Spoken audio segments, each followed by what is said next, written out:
குமரன் வந்தான் அம்மையப்பன் திருமணம் போனான். மூத்த பிள்ளை கணபதி வந்தான் துள்ளி துள்ளி மகிழ்ந்தாட.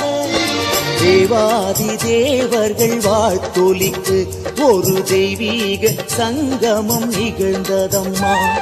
பிரம்மாவும் விஷ்ணுவும் கூடி நிற்கு இந்த பிரபஞ்சம் அதை கண்டு வியந்ததம்மா. இது தெய்வீக நாடகமா, வெள்ளி அம்பலத்தில் அரங்கேற்றமா. இது தெய்வீக நாடகமா, வெள்ளி அம்பலத்தில் அரங்கேற்றமா. தென்பாண்டி பேரழகி தெள்ளு தமிழ் சொல்லழகி மீனாட்சி கல்யாணம்.